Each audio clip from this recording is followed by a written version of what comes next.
अस्सलाम वालेकुम नाज़रीन, कैसे हैं आप लोग। उम्मीद है सब खैरियत से होंगे। नफ्सियात की सीरीज़ के अंदर हम चैप्टर नंबर 3, जिसको हम biological basis of human behaviour भी कहते हैं, उसको हम डिस्कस कर रहे थे। तो जो प्रीवियस लेक्चर्स के अंदर जो टॉपिक चल रहा था उसी को हम आज कंटिन्यू करेंगे। वो बेसिकली था स्ट्रक्चर ऑफ न्यूरॉन पे। स्ट्रक्चर ऑफ न्यूरॉन के बारे में हमने डिटेल में डिस्कस किया। ऑलमोस्ट 3 से 4 लेक्चर्स हम उसके अंदर लगा चुके हैं। आज उसी सीरीज़ के अंदर एक छोटा सा टॉपिक है जिसका नाम है साइनैप्स। साइनैप्स को समझने के लिए आपके लिए ज़रूरी है कि आप एक बार जो स्ट्रक्चर्स ऑफ न्यूरॉन वाला जो टॉपिक है या जो उसकी स्ट्रक्चर है न्यूरॉन का, वो एक बार ज़रूर देख लें। उससे पहले मैं आपको उसी में तय कुछ चीज़ समझा देता हूँ, उसी के डायग्राम को, स्ट्रक्चर को। तो उसको ज़रा गौर से देख लीजिएगा। ये एक पूरी जो डायग्राम आपके सामने नज़र आ रही है, ये बेसिकली है स्ट्रक्चर ऑफ न्यूरॉन। इसके अंदर हमने 3 हिस्सों में इसको डिवाइड किया है। फर्स्ट ऑफ ऑल ये वाला पोर्शन, दूसरा पोर्शन एंड थर्ड वन ये टर्मिनल्स। इस वाले पोर्शन के हमने जितनी भी ब्रांचेज आपको नज़र आ रही हैं ट्री के शेप के अंदर, ब्रांचेज जितनी भी नज़र आ रही हैं, हम इसको बोलते हैं डेंड्रॉइड्स या उर्दू में बोलते हैं शजरिया।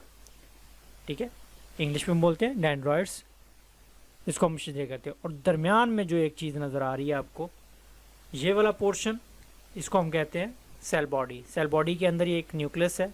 ठीक है, ये आप देख सकते हैं, इसको उन्होंने मार्कआउट किया हुआ है। उसके बाद ये सारा पोर्शन आपको जहन में रखना ज़रूरी है। ठीक है, सेल बॉडी वाला और डेंड्रॉइड्स वाला। उसके बाद ये वाली जो लाइन आगे से जा रही है, इसको हम एक्सॉन बोलते हैं। कंप्लीट सारे को क्या बोलते हैं? एक्सॉन। ठीक है, ये कैप्सूल जैसे बने हुए हैं। ठीक है, इसको हम क्या बोलते हैं? एक्सॉन बोलते हैं या महवरिये बोलते हैं। और एंड पे भी आपको कुछ ब्रांचेस नज़र आ रही हूँ, इनको हम टर्मिनल बटन्स बोलते हैं। क्या कहेंगे? टर्मिनल। ये बेसिकली वो पॉइंट्स होते हैं जो आपके मैसेज को कन्वे करते हैं आगे से आगे। ठीक हो गया। इस डायग्राम को समझने के लिए समझना ज़रूरी था, और आपके लिए एक उसको रीकैप करना भी बहुत ज़रूरी था, रिकॉल करना, ताकि आपको आने वाला लेक्चर समझ आ सके। तो जो करंट लेक्चर है साइनैप्स का, हमने उसके अंदर देखा जो स्ट्रक्चर ऑफ न्यूरॉन के अंदर जो चीज़ हमने पढ़ी थी, उसको मैं थोड़ा सा इसमें भी एक्सप्लेन करता जाता हूँ कि जो न्यूरॉन होता है आपका, उसकी जो स्ट्रक्चर कुछ ऐसा होता है कि जो उसके अंदर क्या होते हैं, जो डेंड्रॉइड्स होते हैं, ठीक है, वो दूसरी नर्व्स के साथ कनेक्टेड होते हैं। ठीक है, और इसी तरह उसके एक्सॉन नेक्स्ट वाले नर्व्स के डेंड्रॉइड से मिले होते हैं। तो ये सारे के सारे एक सर्कल के अंदर एक दूसरे के साथ जुड़े होते हैं। बट जुड़ने से मुराद ये नहीं कि बिल्कुल एक दूसरे के अंदर वो कनेक्ट होते हैं। ठीक है, एक दूसरे को होल्ड किया होता है, ऐसा कोई सीन नहीं है इसके अंदर। नियर टू क्लोज होते हैं। ठीक है, नियर टू कनेक्ट होते हैं। एक बहुत माइनर सा एक स्पेस आता है इसके अंदर, बहुत माइनर सा एक खला आता है। जब मैं आपको मेजरमेंट बताऊंगा तो आपको डेफिनेटली समझ में आ जाएगा कि बहुत ही माइनर सा है, और ये आप नेकेड आई से आप इसको मेजर भी नहीं कर सकते और ना ही देख सकते इस चीज़ को। वो जो स्पेस आती है उसको हम साइनैप्स बोलते हैं। ठीक है, असबे खला कहते हैं इसे, या साइनैप्स कहते हैं। ये 1/0.5 मिलियन सेंटीमीटर के बराबर होता है। ये इतना माइनर होता है, इसको आप नेकेड आई से भी नहीं देख सकते। ठीक है, और आम जो आपका स्कोप है माइक्रोस्कोप, उससे भी नहीं आप इस चीज़ को देख सकते। अब इसका सारे क्या हो रहा है, मैं आपको आपके जो मैसेज कन्वे करना, जो कम्युनिकेशन होती है, उसके अंदर इसका क्या रोल होता है और वो कैसे कर रहा होता है, वो आपको इस चीज़ का, इसकी इम्पोर्टेंस इसमें बताता हूँ आपको। जैसे ही आपका कोई भी स्किन या सेंसरी न्यूरॉन्स कोई एक्शन लेता है, या कोई आपका महीज या कोई रिएक्ट जैसे ही कोई वसूल करता है, ठीक है, तो पूरे जिस्म के अंदर क्या है, एक वाइब्रेट करता है। अब मैंने इसमें पहले जिक्र किया था छोटे छोटे सेंसरी न्यूरॉन के अंदर एटम्स को, हमने एटम्स के एग्जांपल के साथ हमने किया था। तो वो माइनर इतने होते हैं कि जब भी वो वाइब्रेट हो जाते हैं, तो जब सारे वाइब्रेट होते हैं, इतना शदीद होता है, तो वाइब्रेट सारे ही होने शुरू हो जाते हैं, तो इट मीन्स कि उस वाइब्रेशन की वजह से कोई ना कोई एनर्जी प्रोड्यूस होगी, कोई ना कोई मूवमेंट प्रोड्यूस होती है।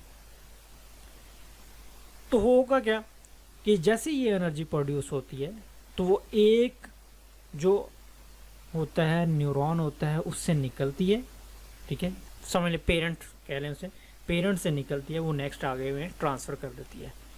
अब चूँकि हमने पिछले लेक्चर के अंदर पढ़ा था कि ये सारी की सारी जितनी भी एनर्जी होती है वो आगे ट्रांसफ़र कर देता है, ठीक है, लेकिन हमने ये भी देखा था इस चीज़ के अंदर कि जितने भी नर्व्स, जितने भी ऑर्गन, वो पूरी बॉडी के अंदर जाल की तरह फैले होते हैं, गुच्छों की शक्ल में होते हैं। जैसे अंगूर आपने देखा होगा ना, बिल्कुल एग्जाम्पल अंगूर की तरह ना, वो बहुत गुच्छे में होते हैं।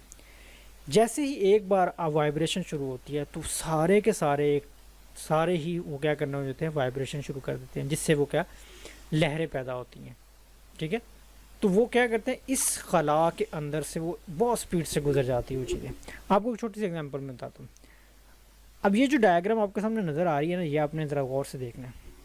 ये बेसिकली एक्सॉन का एक सिरा है, ठीक है, एक्सॉन का एक सिरे से मैं आपको बता रहा हूँ। सेल बॉडी वाला जो डेंड्रॉइड्स वाला पोर्शन नहीं है, वो उससे आगे आगे जिसके ऊपर वो चढ़ा होता था, जो मैंने कैप्सूल की एग्जांपल दी आपको, वो उस चीज़ के अंदर देखना है। एक्सॉन का टर्मिनल है। अब देखें इसमें साइनेप्स हैं कहाँ पर, मैं अभी आपको हाईलाइट करके बताता हूँ।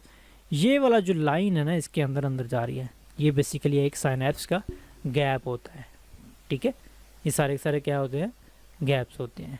और ये वाला जो बेसिकली पोर्शन होता है, ये वो डेंड्राइट्स की सेल बॉडी होता है। डेंड्राइट्स के अंदर जो सेल बॉडी है ना, उसका एक पोर्शन होता है, ठीक है। अब देख ले किस तरह कनेक्टेड होती हैं सारी चीज़ें, एक दूसरे से, दूसरे के अंदर, दूसरे तीसरे के अंदर, चौथे के अंदर, इस तरह वो सीक्वेंस के अंदर क्या होती है, वो एनर्जी क्या होती है, ट्रांसफ़र होनी शुरू हो जाती है। नेक्स्ट वाला जो ये वाला वो सेल बॉडी वाला एरिया है, जिसमें आपने टर्मिनल्स देखे थे, देखिए ये डेंड्रॉइड्स आपको इर्द गिर्द सारे ये डेंड्रॉइड्स हैं, ठीक है। ये सेल बॉडी वाले एरिया के ऑपोजिट ये एक्सॉन का वो टर्मिनल है, जिससे दूसरे एक्सॉन होते हैं। ये वाला भी पोर्शन क्या है, एक्सॉन है, ठीक है।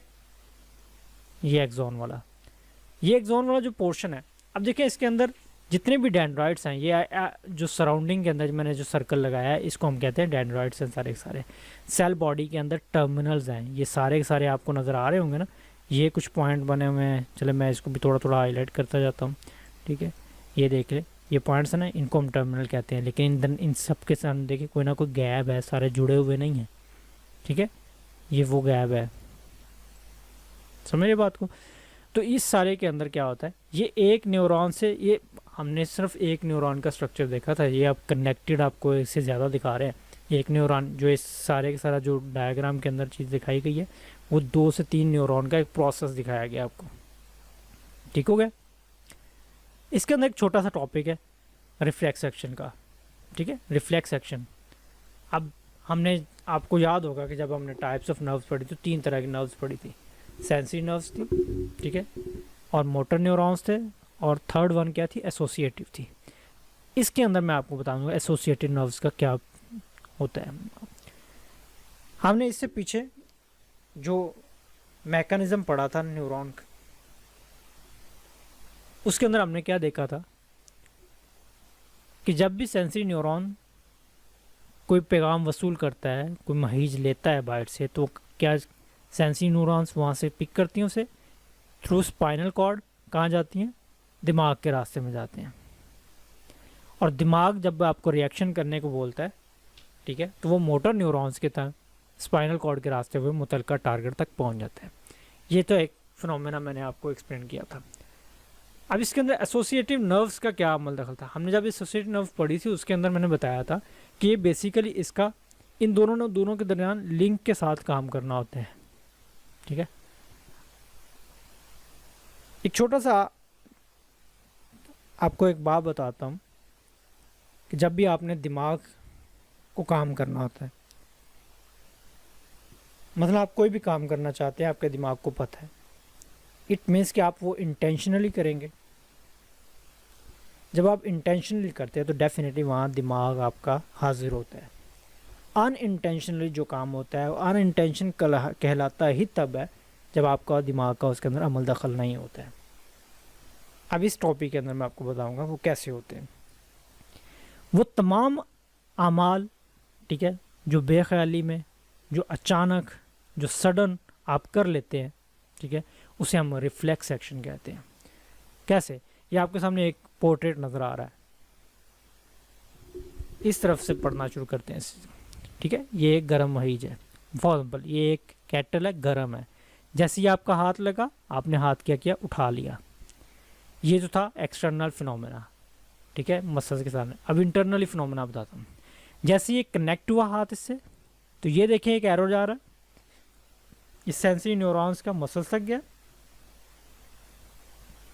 यहाँ से घूमता हुआ सेंसरी न्यूरॉन लेके गई है कहाँ पे, ठीक है, स्पाइनल कॉर्ड के अंदर। ये स्पाइनल कॉर्ड का हिस्सा है, किसका है, स्पाइनल कॉर्ड का। स्पाइनल कॉर्ड यहाँ से जाएगा, ठीक है, ये वाला पोर्शन क्या है, दिमाग तक जाएगा, ठीक है। तभी दिमाग आपको दोबारा ये देगा, ये मोटर न्यूरॉन्स के होते हुए यहाँ मसल्स तक आएगा, तो हाथ क्या होगा आपका, उठ जाएगा। लेकिन क्या आपने कभी सोचा है कि इतना टाइम लगता है आपको? जैसे ही आप किसी चीज़ को गर्म को हाथ लगाते हैं, आप फ़ौरन उठा लेते हैं,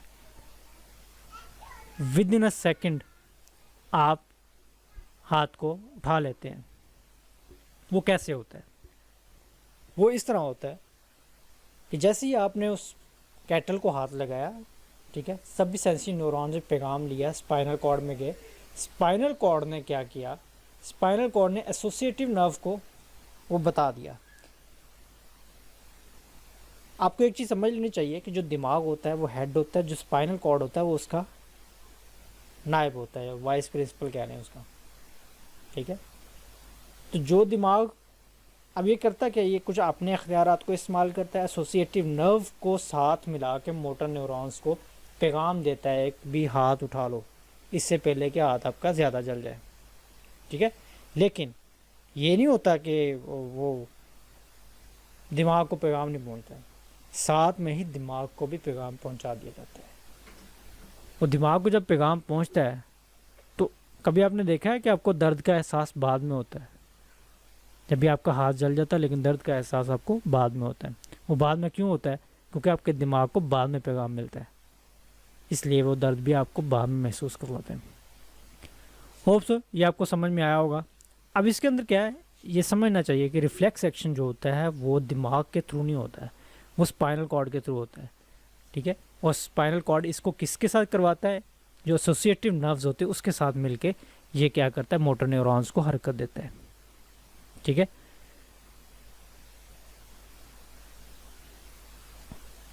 जब सूरत हाल ऐसी हो, जैसे हमने अपने एग्जांपल के अंदर देखा, तो मरीज क्या होता है, जो आपका स्टिमुलस होता है, जो आपका पैगाम होता है, वो बहुत सीवियर किस्म का होता है, मतलब आपका हाथ जल रहा है, ठीक है, तो आपको विद इन सेकंड रिएक्शन करना होता है। तो क्या ऐसा काम फिर हराम मगज एसोसिएट नर्व की मदद से पूरा कर देता होता है। सेंसरी न्यूरॉन से आने वाले जितने पैगाम अगर तो सीवियर हो, ठीक है, तो फौरी तौर पर फैसला करते हुए जो एसोसिएटेड नर्व्स होती हैं उसके मदद से मोटर न्यूरॉन्स की तरफ मुंतकिल करता है, और ये साथ में पैगाम दिमाग को मिलता है। मैंने आपको इस चीज़ को एक्सप्लेन कर दिया है, ठीक है। अच्छा, फॉर एग्जाम्पल अगर फ़र्द का किसी तेज़ गर्म चीज़ को छू जाए और रद्द-ए-अमल का फैसला दिमाग ने करना हो, तो उस काम में वक्त दरकार है। इतने वक्त में होप्स हो कि आपका ज़्यादा नुकसान हो चुका होगा, इसलिए ही हराम मगज़ बतौर डेप्यूटी अपने अख्तियारात को इस्तेमाल करते हुए आपको फ़ौरन हाथ खींच लेता है। इस तरह और भी चीज़ें हो सकती हैं, तेज़ रोशनी या तेज़ हवा की वजह से आंख का झपकना। फॉर एग्जाम्पल आपके अंदर कोई तेज़ आंख के अंदर कोई तेज़ लाइट मारे तो बहुत जल्दी आप रिएक्ट करते हैं। कांटा चुभ जाए, पाँव उठा लेना, सुई चुभने पर फ़ौरन हाथ खींच लेना, पाँव के तलवे पर गुदगुदी करें तो वो भी टांग उठा लेता है बंदा, जिसको फील होता है ये चीज़ें। तो ये सब चीज़ें उस वक्त पैदा होती हैं, रिफ्लेक्सेशन तब पैदा होता है जब दिमाग हंगामी सूरत हाल के लिए तैयार नहीं होता है, मेंटली प्रिपेयर नहीं होते आप लोग ना, ये तब उस चीज़ का आता है। यही वजह है कि देखें, अब ऊपर आपने देखा कि सुई आपको चुभती है तो आप फ़ौरन हाथ पीछे कर लेते हैं, लेकिन जब आप इंजेक्शन लगवाने जाते हैं तब आप बैठे रहते हैं। तस्वीर बनाते वक्त तेज़ रोशनी आपकी आंखों में नहीं चुभती उस वक्त, ठीक है। अगर आपको कोई बता के आपको पाँव पे छेड़छाड़ कर रहा हो तब भी आपको कोई फ़र्क नहीं पड़ा था। तो ये बेसिकली अनइंटेंशनल जितने भी मूवमेंट्स होते हैं या रिएक्शन होते हैं, ये सारे के सारे हम रिफ्लेक्सेशन कहते हैं। और ये किसके थ्रू होते हैं? स्पाइनल कॉर्ड करता है। स्पाइनल कॉर्ड किसके थ्रू कर रहा होता है? एसोसिएटेड नर्व्स के थ्रू।